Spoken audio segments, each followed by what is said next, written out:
कश्मीर में एलओसी के नजदीक कुछ ऐसा हो रहा है जो लकीर और तारीखों को लेकर बड़े संकेत दे रहा है। 14 अगस्त को पाकिस्तान का स्वतंत्रता दिवस है और 15 अगस्त को भारत का, लेकिन एलओसी की दूसरी तरफ यानी पीओके में 14 अगस्त की नहीं बल्कि 15 अगस्त की तैयारी चल रही है। पाकिस्तान के आर्मी चीफ मुशर्रफ ने कश्मीर को कब्जाने के चक्कर में करगिल वाले भूल की थी। नए आर्मी चीफ आसिम मुनीर भी कश्मीर के नाम पर कुछ भी कर जाने को उतारू दिख रहे हैं, लेकिन वक्त बहुत बदल गया है। कश्मीर का ख्वाब देख रहे आसिम मुनीर के पैरों तले पीओके की धरती खिसकने का इंतजार कर रही है।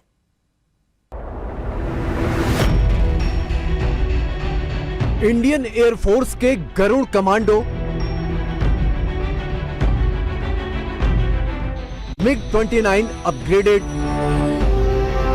और हल्का लेकिन सबसे खतरनाक तेजस।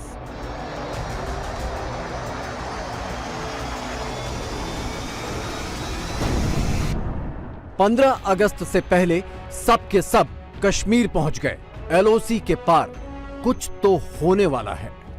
तो विद इन कंट्री एक सिविल वार की सिचुएशन है, उसमें किसको फुर्सत है जिसको इन चीजों से बाहर भी कोई चीज नजर आ रही हो। इंडिया जो है वो कहां पहुंच गया है। जहाँ पाकिस्तान की अवाम का कोई नहीं सोच रहा, कश्मीर का तो बड़ी दूर की बात। आने वाले टाइम में वो लोग हमारे यहाँ के लोगों की आज़ादी की बात करते नजर आएंगे। गुलाम है भाई, हम अभी तक गुलाम है, हमें क्या आज़ादी मिली है अब तक। लोगों को अब शौक ही नहीं रहा कि बाघा बॉर्डर जाएं, परेड देखें, फौजियों को देखें, परेड करते हुए देखें।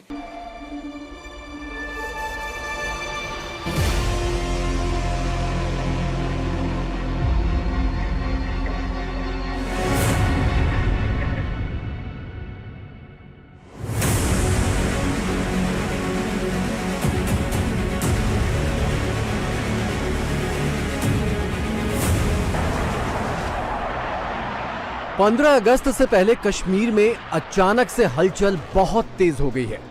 जमीन से लेकर आसमान तक ऐसी गरज उठ रही है कि एलओसी के पार पाकिस्तान के अवैध कब्जे वाला कश्मीर भी आसमान की ओर देखने लगा है और इस्लामाबाद, रावलपिंडी के कान खड़े हो गए हैं।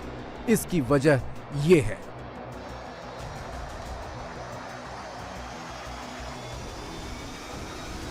इंडियन एयरफोर्स के गरुड़ कमांडो पहाड़ों पर ऑपरेशन के एक्सपर्ट हैं।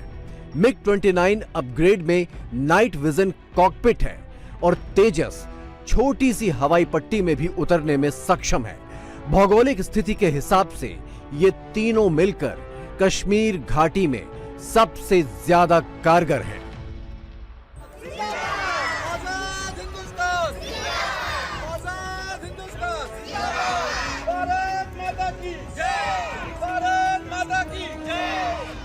कश्मीर में तो जो होना था वो 5 अगस्त 2019 को ही हो गया और सिर्फ 4 सालों में यहाँ की काया पलट हो गई। कश्मीर के हर घर में, हर कश्मीरी के हाथ में तिरंगा शान से लहरा रहा है। लेकिन एलओसी के उस पार यानी पीओके में पाकिस्तान से आजादी की जद्दोजहद अचानक तेज हो चली है।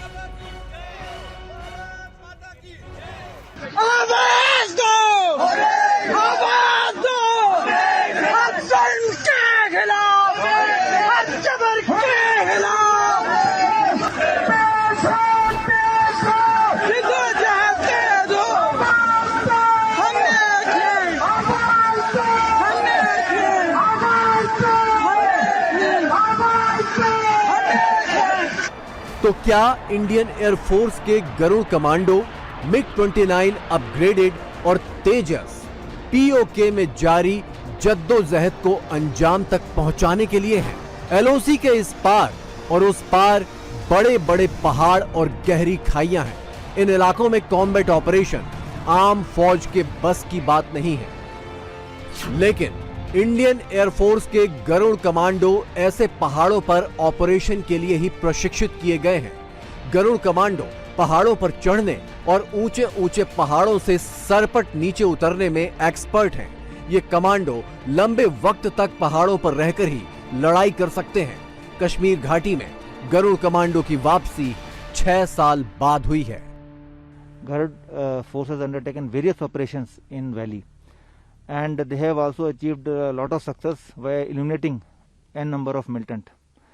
At present, there are 2 teams which are deployed with Indian Army, and they are continuously into CICT operations. Drills and regular training we are conducting, and regularly they are going hilly operations as well as on urban terrain operations, and they are also been deployed in various high ridges.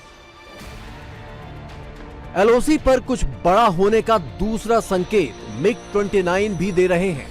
अभी तक Srinagar airbase में MiG-21 विमानों की तैनाती थी, लेकिन इनकी जगह अब MiG-29 अपग्रेड के स्क्वाड्रन ने ले ली है। मिग विमानों ने कश्मीर के आसमान में पहाड़ों के बीच उड़ान भी शुरू कर दी है और इनकी आंख LOC की तरफ है। The upgraded MiG-29 is a versatile multi-role combat aircraft. Its capability includes night vision capable cockpit, as well as it has increased fuel capacity. Also included the air-to-ground armament, which was not included earlier. Obviously, the biggest capability of this aircraft is are the pilots who are handpicked at the training stage to fly and train in this fleet to fly this lethal aircraft. MiG-29 upgrade का cockpit night vision से lace है। ये विमान ज्यादा वक्त तक operation कर सकता है क्योंकि इसमें एयर टू एयर रिफ्यूलिंग मुमकिन है। रिस्पॉन्स टाइम बेहद कम है, यानी जरूरत पड़ने पर पलक झपकते MiG-29 LOC पर पहुंच सकता है और आसमान से जमीन पर मार करने वाली लंबी दूरी की मिसाइलों से भी लैस है।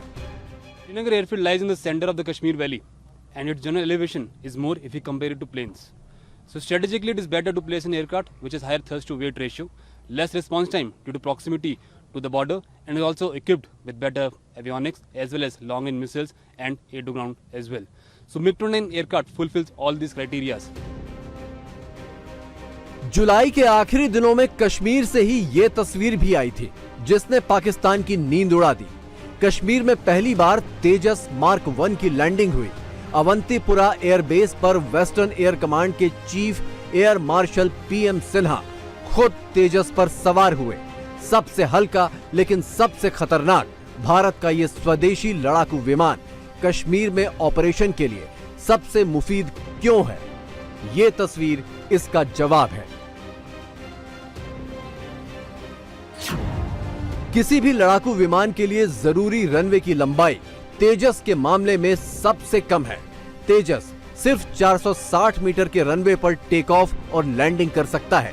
तेजस मार्क 1 की रफ्तार 2205 किलोमीटर प्रति घंटे है, जो इस कैटेगरी के किसी भी प्लेन से ज्यादा है।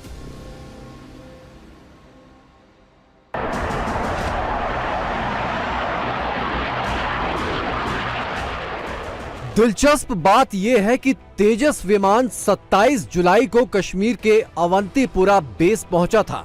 ठीक एक दिन पहले यानी 26 जुलाई को कारगिल से रक्षा मंत्री राजनाथ सिंह ने ये ऐतिहासिक ऐलान किया था। हम LOC पार कर सकते थे और हम LOC पार कर सकते हैं, और जरूरत पड़ी तो भविष्य में LOC हम पार करेंगे। यदि हमें छेड़ा गया और जरूरत पड़ी तो भविष्य में हम LOC पार करेंगे। इसका मैं देशवासियों को अपनी तरफ से विश्वास दिलाना चाहता हूं। कश्मीर में LOC पर सरगर्मियां तेज हैं तो पाकिस्तान के अवैध कब्जे वाला कश्मीर भी सुलग रहा है। ना तो कुछ करने की ताकत बची है, ना हिम्मत।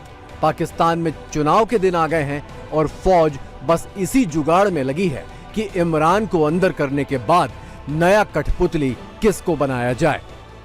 हम कहाँ खड़े हैं और हमसाए कहाँ खड़े हैं, तो पाकिस्तान कहीं खड़ा नहीं है। पाकिस्तान में इस वक्त जो सिचुएशन है कि पाकिस्तान के अंदर जो वहाँ की जो ताकतवर कुव्वतें हैं, उन्होंने खुद अपने ही मुल्क के खिलाफ एक बहुत बड़ा जबरदस्त किस्म का जो है असाल्ट, एक महाज जो है वो खोला हुआ। जो विद इन कंट्री एक सिविल वार की सिचुएशन है, उसमें किसको फुर्सत है जिसको इन चीजों से बाहर भी कोई चीज नजर आ रही हो कि इंडिया जो है वो कहाँ पहुंच गया। इन चीजों के बारे में तो वो सोच तक नहीं सकते ना।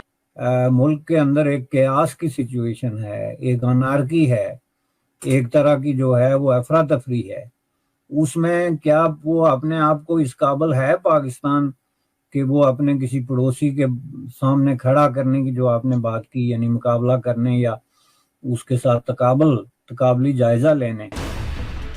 जिस कश्मीर में पाकिस्तान 75 सालों तक जहर की खेती करता रहा, जिस कश्मीर को पाकिस्तानी फौज ने भारत से काटने की साजिशें रची, जिस कश्मीर में पाकिस्तान परस्तों ने आजादी आजादी के फर्जी नारे लगवाए, उसी कश्मीर में शान से लहराते तिरंगे को देखकर पाकिस्तानी खुद अपनी आजादी भूल गए हैं।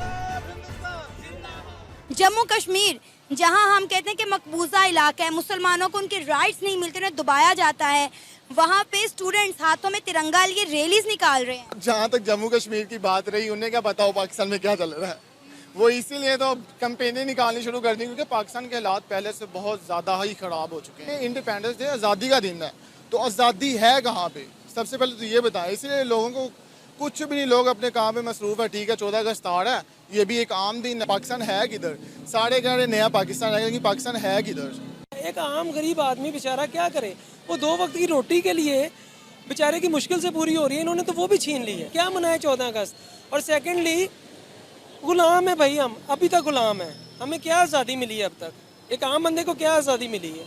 लोगों को इतना को डिप्रेस कर दिया गया है, इतना को डिप्रेस कर दिया गया है, किस तरीके से आज़ादी मनाए?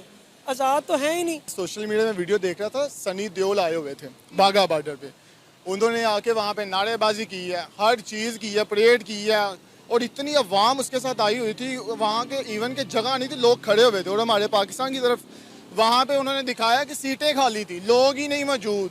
लोगों को अब शौक ही नहीं रहा कि बाघा बॉर्डर जाएं, परेड देखें, फौजियों को देखें, परेड करते हुए देखें। इंडिया टीवी हर वक्त हर जगह डाउनलोड करने के लिए सर्च करें India TV news Google play store या ऐप स्टोर पर।